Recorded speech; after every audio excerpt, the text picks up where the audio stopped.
Ma'am, wala po talaga akong ginawang masama.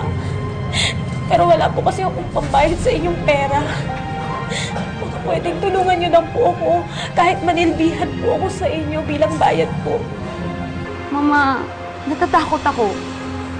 Natatakot ako na kapag nakalabas ng kulungan si Isabel, baka kunin niya ulit sa atin si Catherine.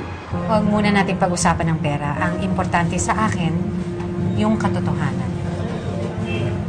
Pero bago kita tulungan, kailangan kong malaman ang buong kwento. Mrs., swerte mo pag tinanggap niya attorney ng kaso mo. Isa yan si attorney sa pinakamagaling na abogado kilala ko. Sige na, sir.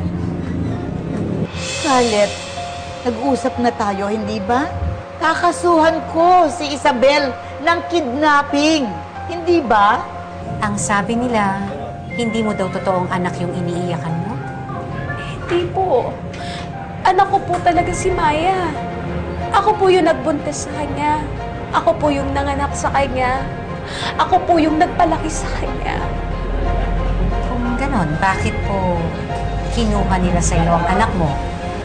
Eh kasi po yung lola po ng anak ko, ayaw po nila mapunta sa akin yung bata. Mama, kulang pa ho yun eh.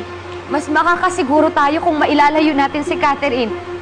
Kapag wala nang nanggugulo sa atin, kapag malayo na si Isabel kay Catherine, baka mas madali niya tayong tanggapin bilang pamilya niya. Tulungan niyo naman po akong makalabas dito. Para mabawi ko po sana yung anak ko. Mama, kailangan gawin natin to para sa anak ko. Para sa apo niyo. Minsan nang inilayo ni Isabel si Catherine sa atin, umayaw ko nang maulit pa yun.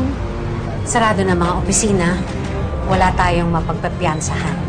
Pero huwag kang mag-alala.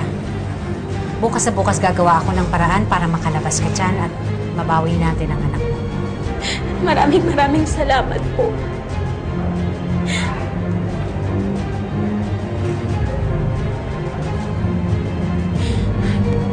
Pam, hindi na muling mawawala sa akin ang apo ko.